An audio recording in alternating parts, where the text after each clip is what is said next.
Have you ever asked yourself how to fail big with your Shopify store in 2024? How to not make it work?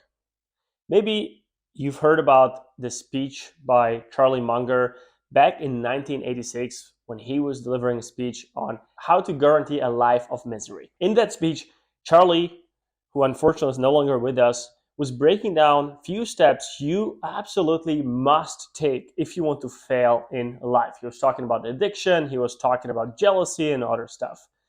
But how can we apply this to our Shopify world or e-commerce world? Well, the same thing.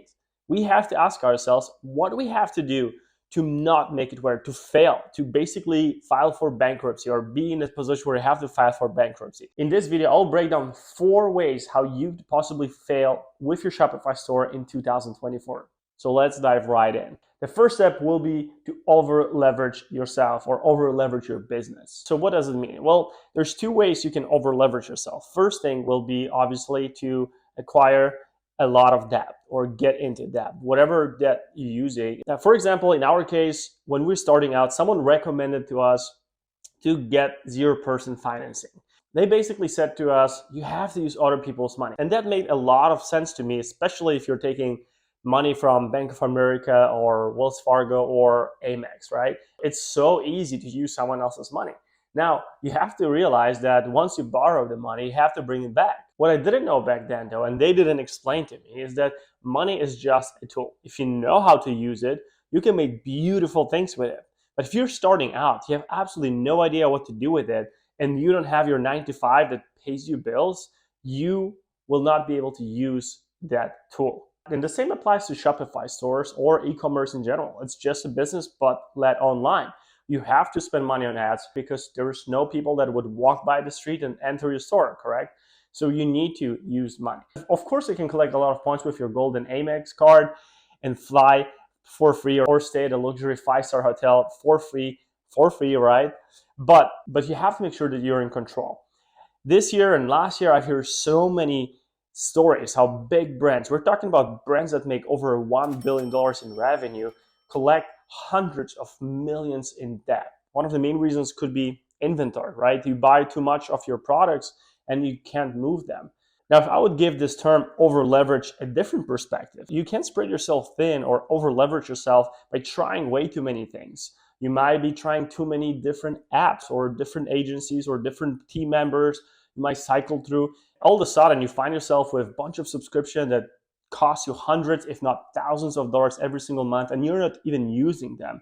As a matter of fact, they stop you from growing because the 1 or 2 channels you should be focusing on are not getting attention. As a matter of fact, they costing you a lot more money than just this couple $1,000s a year for these apps or for these subscription because they cost you lack of focus on the things that you should be doing or should be focusing on in order to grow your business. So over leveraging yourself is definitely one way how you can fail with your Shopify store this year. Another problem can be your ego. What do I mean by that? Maybe you've heard about a book, Ego is the Enemy by Ryan Holiday. Maybe you read it.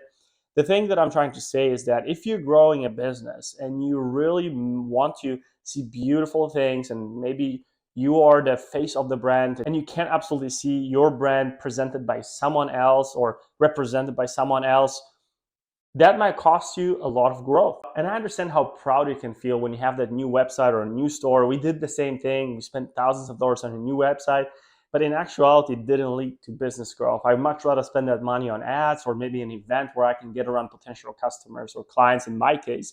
In your case, you want to get around potential customers. So don't let the ego be the enemy here of your growth. Make sure that you find out what the market needs, and even if this is an ugly ad, maybe that ugly ad will bring you a lot more business. Maybe the cost per acquisition will go down because this ugly ad speaks to your audience and attracts a lot more customers. The third point of how you can fail with your Shopify store this year would be not knowing your numbers. Quite simple. You're running an e-commerce business. There's a ton of numbers that you have to look at every single day. You can get numbers fatigue easily. I mean, from average order value, lifetime value, cost per acquisition, cost per new customer acquisition, ROAS, MER, whatever, you name it. There's so many numbers you have to look at, right? You have taxes, you have different states, maybe you ship worldwide. You have to figure all these things, right? And maybe you have already a team that helps you with that, but if not, you have to make sure to pay attention to that most important number that is inside of your bank account. Just make sure that when you look at the numbers, you evaluate maybe your statements once a month. It definitely goes a long way. I've been going from being obsessed with numbers on the personal side and business side together with Claudia. We're tracking every little expense, but we didn't really analyze it. Plus, we didn't take any lessons from it, to not knowing our numbers at all. That led to anxiety of not knowing where our business is at. On top of that, when we sat down to analyze our numbers and basically go through our statements, we found at least $5,000 to $10,000 in savings by simply removing things we didn't really pay attention to, were not needed in my business, or maybe we just had to substitute it for a better option. And we found so many savings just by doing that exercise. I highly recommend going through your numbers, find out how much money you spend, how much money you make. The last thing that could potentially lead your business to failure this year would be not mapping out your customer journey. As you know, we specialize in retention marketing. That means that we analyze a lot of back-end marketing for brands and other businesses. So many times I see brands going from two extremes. On the one side, you have absolutely ghosting your customers, not texting them, not emailing them for weeks.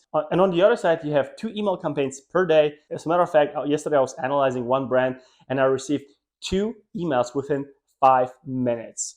Maybe your flows aren't set up correctly. Maybe you need to fix your trigger, but over communication can lead to problems, and no communication or lack of communication will lead your brand to a lot of problems, because you really want to find out how you can optimize the customer journey for your customers. Where can you provide more value? Where does it make sense to offer certain products? Where does it make sense to just shut up and don't send them any communication because they already got so much, right? Most likely, you need to really focus or start with the first 30 days. Find out what's happening when someone will place an order. Maybe start with the point where someone has subscribed to your newsletter. Find out what's happening there. Did they place an order the same day? What messages have you sent to them after that? Do you have transactional emails? Did they come back to your store and try to find more products or add more products to the same order? Did you follow up with them once the product has arrived? Did you let them know about it? Did you text them? What happened then? Did you send them how to use your product, how to benefit from your product? Maybe you've set direct mail campaign, a postcard or something similar, or a trifold, showing them more products. That's another step you can do to really help your lifetime value. So find out what's happening during that time. You just map it out. Just map it out for the first 30 to 60 days. This is most likely going to be the most important time for you to turn new subscribers into customers, and that new customer into someone that will bring more customers to your business through referrals, and of course will come back and buy again. So stay calm and keep growing. If you enjoyed this video or found it valuable, leave a comment down below. I would love to find out what it is that you found valuable. And of course, don't forget to hit the like and subscribe button so we can continue to grow this channel and provide you with more retention marketing gems. I will see you in the next video.